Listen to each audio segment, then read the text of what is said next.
안녕하세요. 저는 사인 수석 디자이너 자초라고 합니다. 자, 오늘도 가족 여러분이 궁금해하시는 부분들에 대해 제가 듣고 거기에 대한 피드백 드리는 시간 가져보도록 하겠습니다. 자, 말씀 나누기 전에 먼저 구독과 좋아요 꼭 눌러주시는 정성 보여주시면 저도 그 정성에 보답하여 최선을 다해 컨텐츠 만드는데 집중해 보도록 하겠습니다. 자, 한번 말씀해 보실까요?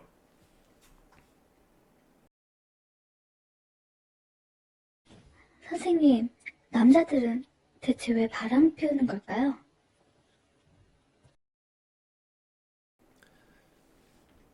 남편이 바람을 피우는 이유. 이게 단 하나의 이유로 단정 지을 수는 당연히 없습니다. 하나만의 이유가 있는 거는 분명히 아니니까요. 자, 그런데 큰 범주에서 봤을 때, 큰 틀에서 봤을 때, 좀 근원적인 원인에서 봤을 때는 좀 이유가 대체적으로 일맥상통하는 경향이 있습니다. 왜 제가 이런 말씀을 드리냐면, 제가 지금까지 꽤나 많은 외도 사례들을 접하다 보면 그분들 사이에서 공통점이라는 게 항상 발견된다라는 거죠. 자, 그 공통점이 무엇일까라는 차원에서 한번 얘기를 해볼게요. 우리가 결혼을 왜 할까요? 결혼. 결혼을 한다는 게 어떤 의미인지 한번 잘 생각을 해볼 필요가 있어요. 우리가 결혼을 하면 아무래도 싱글로 살 때보다 좀 더 많은 핸디캡이 생기죠. 번거로울 일도 생기고 책임도 생기고 의무가 생깁니다. 물론 이걸 핸디캡이라고 표현하지 않을 수도 있겠지만 어쨌든 싱글로 살 때는 하지 않아도 될 것을 결혼을 하게 되면 해야 될 게 분명히 생겨요. 그럼에도 불구하고 우리는 결혼을 합니다. 왜 합니까? 그냥 이 사람이 좋아서요? 좋으면 연애를 하면 되죠. 그러면 연애 대신에 결혼을 굳이 선택을 하는 이유는 뭘까? 분명히 거기에는 목적이라는 게 존재합니다. 그리고 그 목적은 보상이라는 개념과 연결되어 있습니다. 결혼을 통해서 내가 역할을 수행하는 것만큼 그에 따라서 내가 싱글일 때는 느끼지 못했던 그 이상의 보상이라는 게 존재할 거라는 기대로 결혼을 하는 거죠. 그러면 그 보상이 되는 게 과연 무엇일까라는 차원에서 한번 생각을 해보셔야 돼요. 보상이 될 게 뭐가 있을까?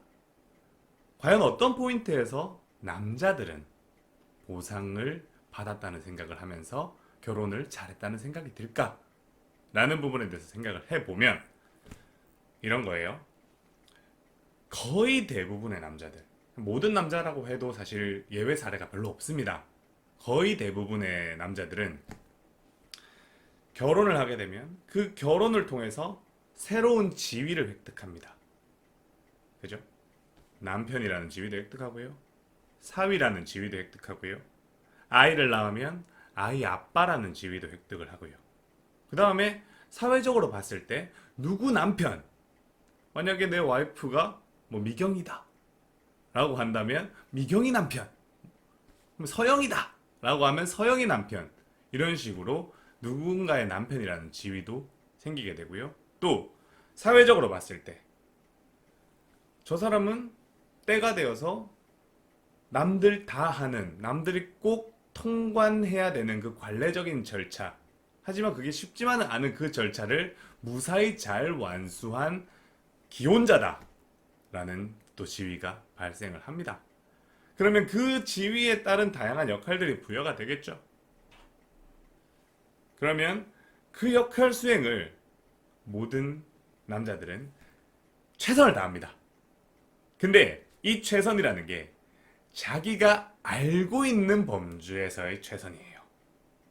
그러니까 상대자의 입맛에 딱 맞는 최선이 아니라 내가 알고 있는 범주, 자라는 환경에서 보고 듣고 느끼고 배운 것을 토대로 생각해낸 남편이란 자고로 이렇게 해야 돼. 아빠란 자고로 이렇게 해야 돼. 라는 그 개념에서부터 출발한 역할을 자기가 할 수 있는 범위 내에서 최선을 다하는 거죠. 그러면 우리가 노력이라는 걸 하면 그 노력에 대한 보상을 당연히 기대를 하겠죠. 애초에 결혼 자체를 보상을 기대라고 했으니까 당연히 기대를 할 겁니다. 그러면 결혼 생활에서의 보상은 무엇일까? 내 역할 수행에 따른 보상은 무엇일까? 예를 따르게 한번 들어볼게요. 우리가 만약에 취직을 한다라고 합시다. 취직을 한다라고 하면 그 직장에 대해서 내가 하지 않아도 될 많은 시간을 투자를 해야 되죠. 그리고 에너지를 투자를 해야 됩니다. 노력을 투자해야 돼요. 그러면 그 노력을 투자하고 에너지를 투자하고 시간을 투자한 것에 대한 보상을 어떤 걸로 기대를 합니까? 돈이죠. 월급을 받기 위해서 노력을 하는 거예요. 물론 다른 것도 있겠죠. 하지만 월급이 가장 중요합니다. 내가 열심히 노력한 것에 대해서 월급이 나오지 않으면 우리 그 직장 생활 계속할 수 있습니까? 어렵죠. 이게 바로 핵심 보상이라고 하는 거예요. 월급이라는 게. 마찬가지로 결혼 생활을 통해서도 다양한 욕구들이 충족이 되겠죠.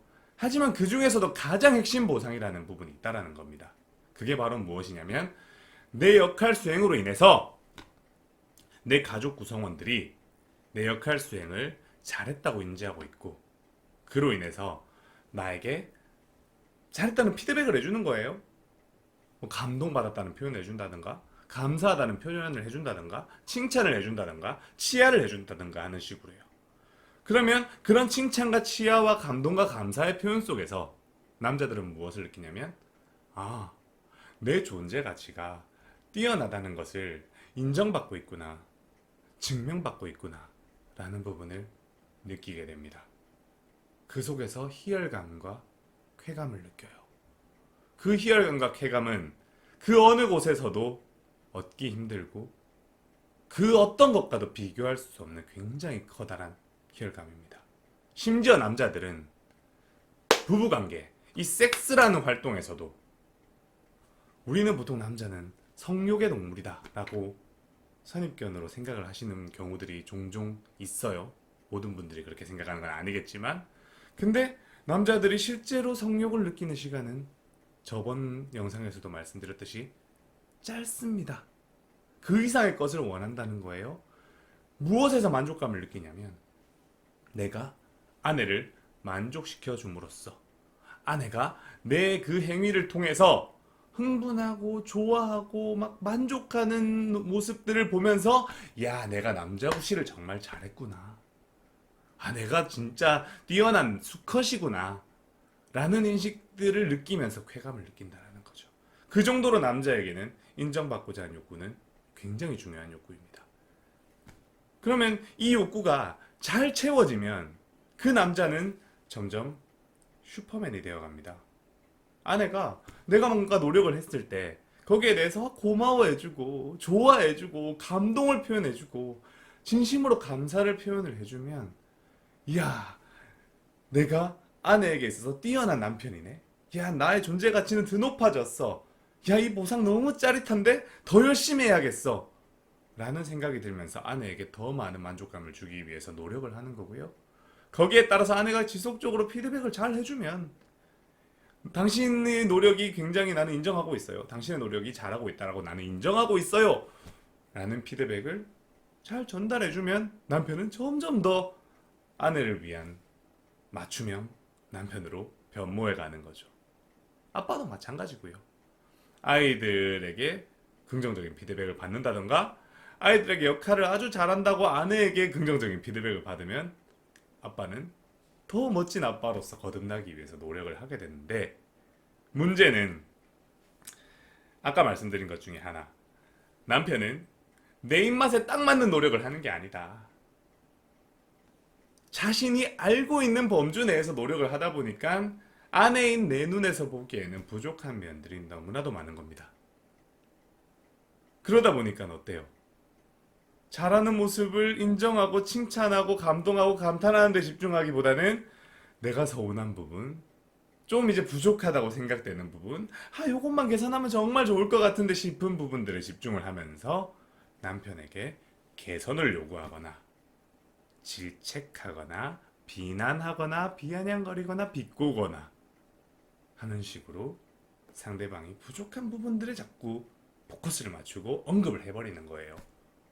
그럼 남편은 나는 나름 노력했는데 노력한 부분에 대한 보상은 없고 계속 이 사람은 나한테 더 많은 것을 요구하네 라는 생각들이 당연히 들겠죠.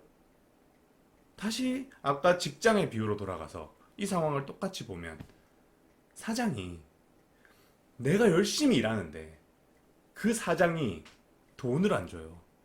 돈을 안 주고 야근에 이 프로젝트 추가로 해봐. 이 일도 추가로 해봐. 당신에게 업무가 하나 더 생겼어. 이렇게 계속 요구를 한다라고 생각을 해보세요. 어떤가요? 유쾌한가요? 반대 입장에서 한번 생각을 해보십시오. 그 회사가 어떻게 느껴질까요? 그리고 그 회사로부터 어떻게 하고 싶을까요? 당연히 벗어나고픈 욕구가 생길 수밖에 없지 않겠습니까? 임금 한 3개월 체불되고 일은 더 많이 시키고 잔소리하고 나를 비난하고 질책해. 그 회사 더 이상 다닐 수 있는 사람 몇 명이나 될까요? 한 달만 사실 임금 체불돼도 그만두고 싶은데 3개월, 4개월 그 이상 돼버리면 다닐 이유가 없어져 버리죠. 직장에 대한 어떠한 열정과 애착과 애정도 다 식어버리지 않겠습니까? 마찬가지입니다. 가정에서 나는 역할 수행을 했어요. 보상을 얻기 위해서. 근데 보상이 돌아오는 게 아니라 질책, 피드백 부족한 부분에 대한 언급이 들어오는 겁니다.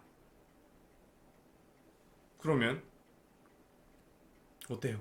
점점 이 가정에서 결핍감을 느끼겠죠? 벗어나고 싶겠죠? 애착, 애정, 열정이 식어버리지 않겠습니까? 그러면 어떻게 하면 됩니까? 이혼해야죠. 근데 이혼 쉽나요? 안 쉽죠. 왜 안 쉽습니까? 이혼을 하게 되면 우리가 해야 될 게 너무 많지 않습니까? 감당해야 될 게. 어떤 걸 감당해야 됩니까? 법적 절차 안 가벼워요. 돈도 많이 듭니다. 시간도 어마무시하게 들어요. 그리고 사회적 인식. 우리 결혼 어떻게 합니까? 많은 사람들 앞에서 우리 행복하게 잘 살겠습니다. 검은 머리 팥불이 될 때까지 내가 열정을 다하겠습니다. 공포하고 시작하죠. 그들한테 돈까지 받아요. 잘 살라고. 부조금. 물론 내가 준 걸 그대로 받는 거긴 하지만. 근데 이혼했다. 그럼 어떨까요? 좋은 안주거리 되는 겁니다. 가십거리 되는 거고요. 그리고 내가 인식할 때 사회적으로 내 위신이나 내 이미지나 이런 것들이 전부 다 마이너스 한 10, 20, 30, 100까지도 이루어지는 일이라는 거죠. 감당하기 쉬운 거 아니에요. 그렇기 때문에 결핍감이 느껴진다고 바로 이혼을 하지는 못합니다. 하지만 그 결핍감은 꼭 채워야 하는 결핍감이에요. 월급이 그렇잖아요. 우리 월급 안 나오면 생활 어떻게 합니까? 못하죠. 근데 직장을 그만둘 수 없으면 월급은 안 나오는데 그러면 어떻게 해야 되죠? 그 직장 다니면서 투잡을 뛰어야 되죠. 마찬가지. 남편도 결핍감이 느껴지면 그 결핍감을 채워야 되는데 그 결핍감을 채우기 위해서 이 관계를 단절하고 새로운 관계를 형성하느냐? 이건 너무 리스크가 당장 크다는 거예요.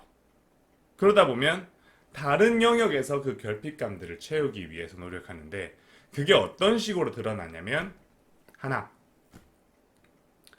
업무 중독, 워커홀릭이 되거나 둘, 취미생활에 미친 듯 빠져버리거나 뭐 조기축구, 낚시, 등산 이런 것들요. 그리고 셋, 이거는 정말 정당화될 수는 없는 거긴 한데 다른 이성을 통해서 몰래 채워버리게 되는 겁니다. 그러니까 바람의 근본적인 원인은 물론 그 사람의 바람기라는 부분도 존재할 거고 모든 사람이 외도를 택하지는 분명히 않습니다. 하지만 그 사람이 바람을 피게 한 결정적인 원인 중에 하나는 바로 부부관계 속에서 자신의 역할 수행에 대한 당연히 아내에게 받아야 될 보상을 제대로 받지 못해서 그 보상을 다른 여성으로부터 채우는 과정에서 벌어지는 거라는 거죠. 그렇기 때문에 물론 제가 이런 말씀을 드린다고 무조건 아내분이 잘못했습니다라는 말씀을 드리는 건 아니에요.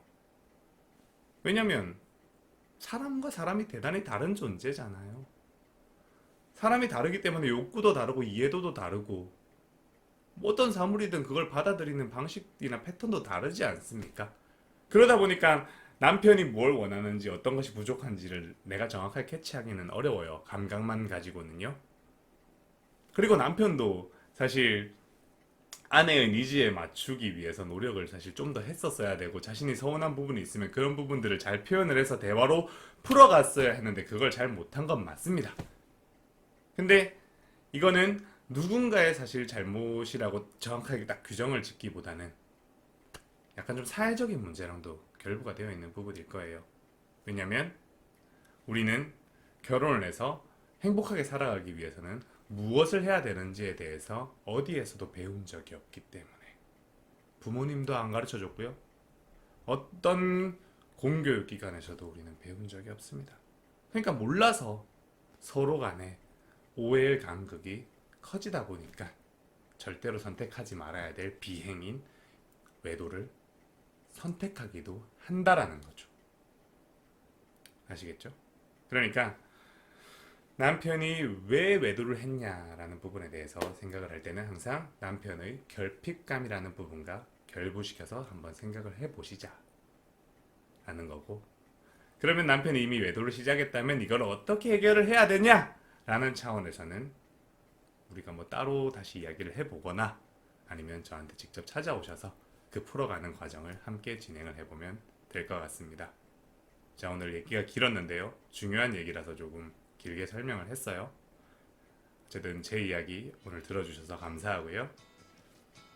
제가 방금 드린 말씀이 가족님의 삶에 조금이라도 도움이 되길 진심으로 바랍니다. 항상 고맙고 사랑합니다.